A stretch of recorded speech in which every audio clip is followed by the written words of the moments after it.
5 minutes. Les 5 minutes.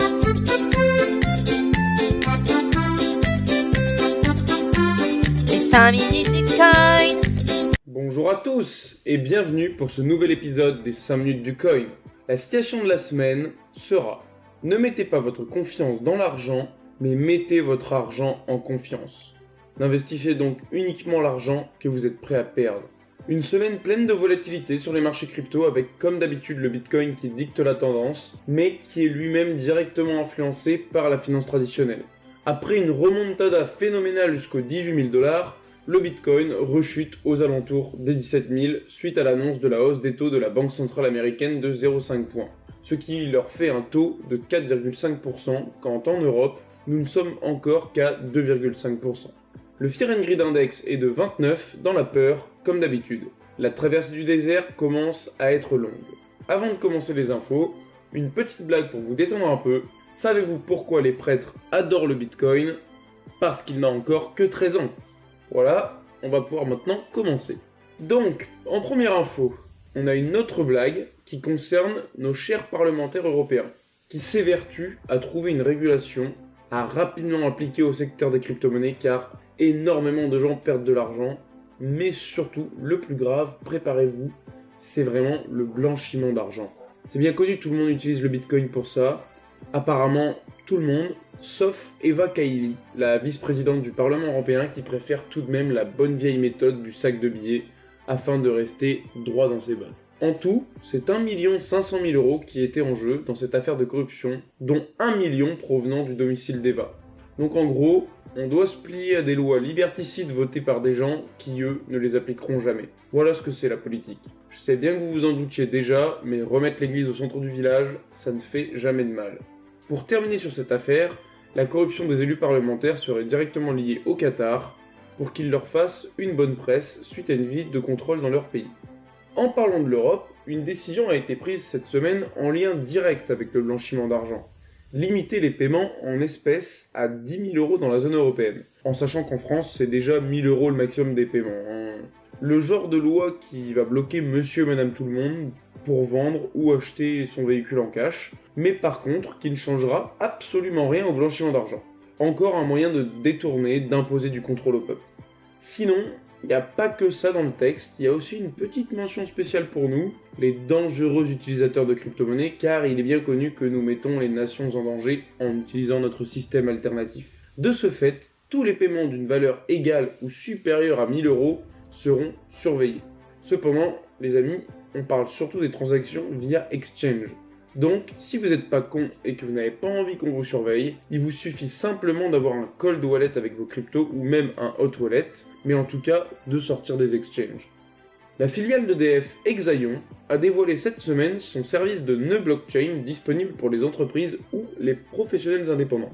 4 bouquets d'offres sont proposés avec chacun leurs valeurs et leurs avantages allant de gratuit pour héberger un projet et jusqu'à 799 € par mois pour des projets en illimité et 5 millions de transactions journalières, contre 180 000 pour l'offre gratuite.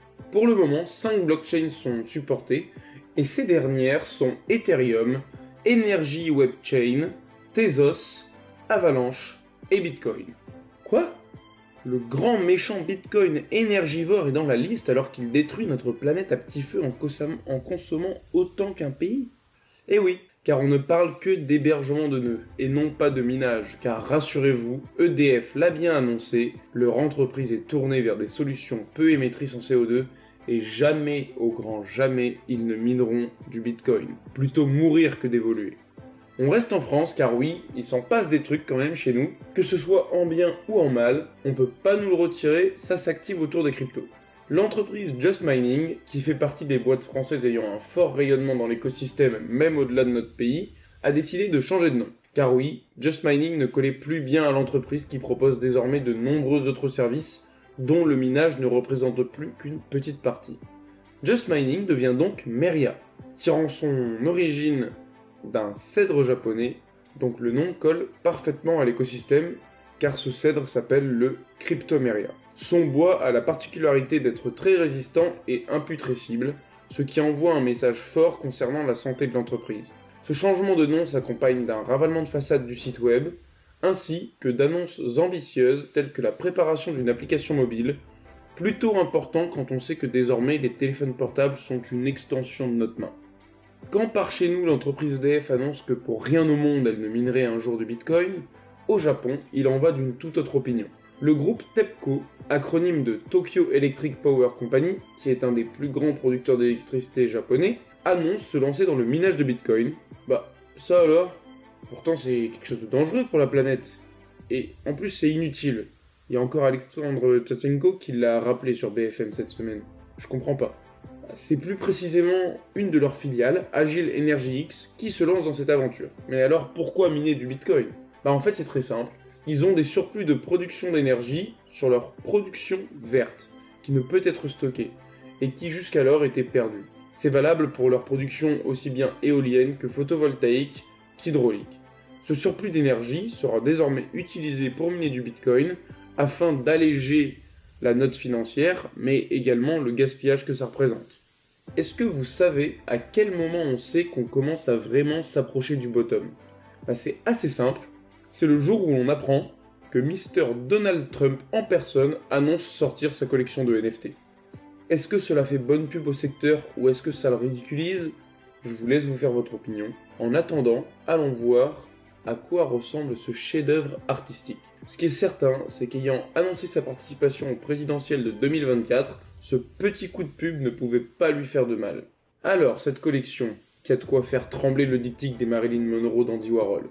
Elle se constitue de 45 000 NFT au prix unique de 99 $, qui ont tous été vendus le jour même de la sortie. Ces NFT ont été produits sur la blockchain Polygon, et chaque NFT n'existe qu'en 20 exemplaires, ce qui nous donne donc 2250 images différentes de l'ancien président des États-Unis. Mais ce n'est pas tout, car qui dit NFT dit souvent utilité. Qui n'a jamais eu envie de tailler le bout de gras à table avec Donald ? Eh bien, c'est ce que pourront faire certains détenteurs de NFT, car chaque NFT correspond en quelque sorte à un ticket de tombola, dont les gains sont des entrevues avec le président, comme sur Zoom, ou bien dans la vie réelle, comme avec un dîner à Miami ou un cocktail dans une résidence de Floride. Ich bin ein Bitcoiner. Vous l'aurez compris, cette news se passe en Allemagne. Une nouvelle banque tombe sous l'hégémonie du groupe Bitcoin Group SE, un fonds d'investissement allemand ayant fait l'acquisition en 2018 de la, attention, préparez-vous, ça va secouer, Tremel Wertpapier Handelsbank, et en 2020 de la Futurem Bank, se retrouve désormais propriétaire à 100% de la Bank aus von der Heid, ce qui leur fait donc 3 banques à leur actif. Cette dernière est une banque munichoise qui date de 1754. Ce fonds d'investissement, ne cachant pas son amour pour notre très cher Bitcoin, acquiert donc petit à petit des banques ayant une certaine légitimité en Allemagne.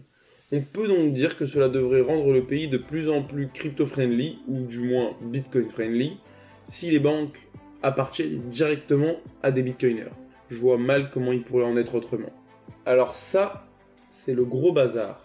Enfin, plutôt Mazars, qui est l'entreprise française spécialisée dans les audits financiers d'entreprises, annonce ne plus travailler avec des clients de l'industrie des cryptos, jusqu'à nouvel ordre. Elle avait tout de même réalisé les audits de Kraken, Crypto.com, KuCoin et Binance. C'est son dernier rapport concernant Binance qui avait fait un peu de bruit, car il n'aurait apparemment pas reflété la réalité. Cela reste une rumeur. Par contre, ce qui est factuel, c'est que l'entreprise Mazars a décidé de supprimer tous les rapports sur les entreprises crypto qu'elle avait effectués. Il n'est donc plus désormais possible de les consulter sur leur site internet. Après, on ne peut pas vraiment leur en vouloir. En ce moment, c'est tellement le Far West qu'une entreprise ayant une réputation à tenir et jouissant d'un bon statut international n'a pas envie de prendre le risque de faire partie d'un potentiel scandale concernant une des entreprises qu'elle aurait auditées. Et on termine ces nouvelles de la semaine avec une histoire d'influenceurs qui vont se manger un sale retour de bâton en plein dans leur mouille. C'est au total 8 influenceurs américains, dont la liste est disponible sur le net, qui ont été inculpés par la SEC. Ces derniers sont accusés de fraude boursière, leur ayant rapporté des gains illégaux de plus de 100 millions de $. Et c'est là où on voit qu'ils n'ont pas brillé par leur prudence, c'est qu'ils auraient comploté sur Twitter et Discord pour organiser leur petite magouille. Les gars, c'est exactement comme avec votre Bitcoin. Pas vos clés, pas vos Bitcoins. Bah là, pas vos réseaux sociaux, pas vos messages privés. Si vous voulez comploter des trucs, je sais pas, au moins allez sur une application de discussion qui est cryptée quoi. Comparé aux sommes perdues par FTX, cela reste peu, mais c'est quand même de l'argent qui a été gagné sur le dos de gens crédules qui ont pris leur parole pour vérité. On peut parler d'abus de confiance. Merci d'avoir suivi ces 5 minutes du coin. Si ce condensé de l'actualité vous a plu, n'hésitez pas à me suivre ici et sur Twitter. Bonne journée à tous, et surtout, hold on for dear life!